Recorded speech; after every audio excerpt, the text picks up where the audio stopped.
Have you ever wondered if ARFID is different to anorexia or if it is just picky eating?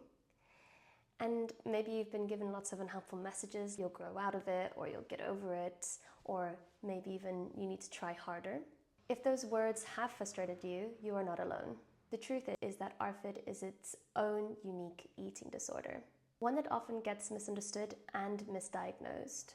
In this video, we're breaking down what ARFID is, how it differs from other eating disorders, and why getting the right diagnosis might be the best thing for you and your recovery. Many people with ARFID feel lost because they don't actually fit into that mold of what a stereotypical eating disorder is. Maybe you've been pressured to just eat normally, or being told that you're being dramatic when it comes to food or anything to do with eating. But ARFID just is not about dieting, looking a certain way, or being a different weight, or wanting to be a different weight. It's about the way that your brain processes food experiences and sensory experiences around eating, and also you're more fearful around eating and food. By the end of this video, you'll understand the key differences between ARFID, anorexia, and other eating disorders like orthorexia. This will help you find a better explanation for describing your ARFID to those in your life. First, let's start with what makes ARFID unique. ARFID is a restrictive eating disorder, but unlike other eating disorders, it really is not about weight or controlling your body at all. Instead, as we know, ARFID is driven by three factors: sensory experiences, fear of negative consequences, and a lack of interest in eating. So rather than going over that all over again, let's go straight to looking at anorexia compared to ARFID.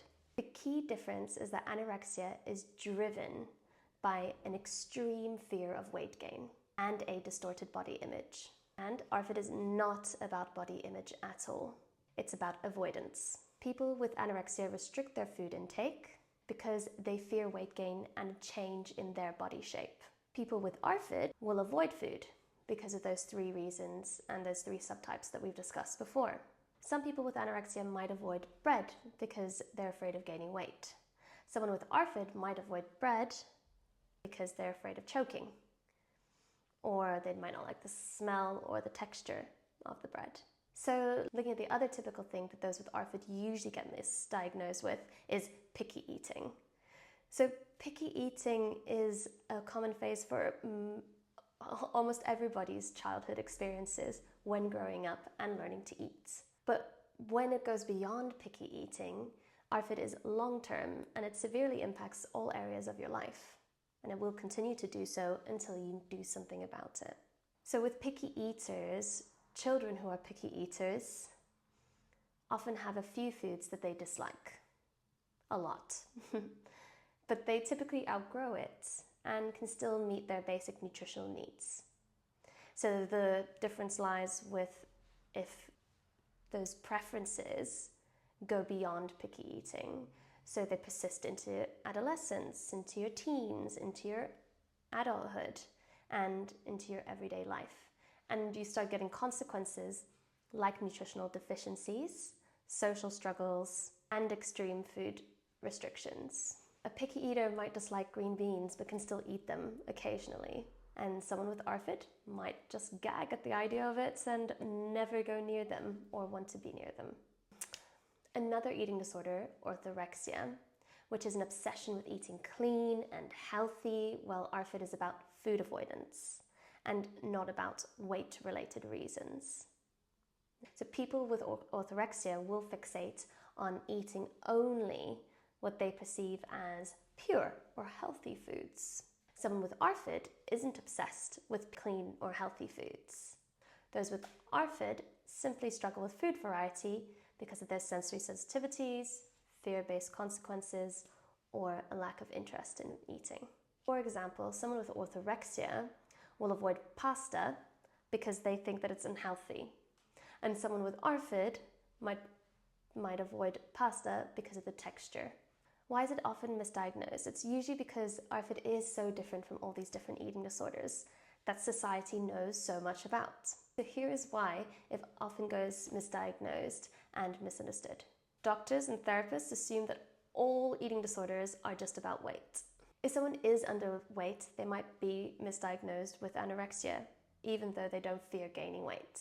If someone is a child, they might just be dismissed as a picky eater rather than being given the right treatment. If someone has sensory sensitivities, they might just be misdiagnosed as someone with sensory sensitivities, not an eating disorder.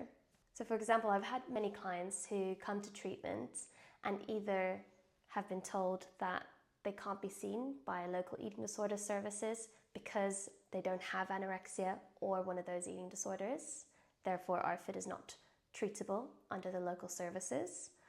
Or I've had lots of clients coming to me feeling really misunderstood by the treatment they've received so far because they've been told that they have anorexia, but they actually do have ARFID. And there are a lot of people who talk about their history of being dismissed as a fussy eater when they're younger, so they were never really received a chance to have appropriate treatment.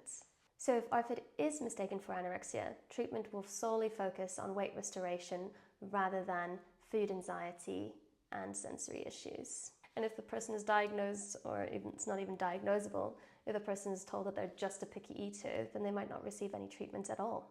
So why is this an important message, and why is this important for your recovery?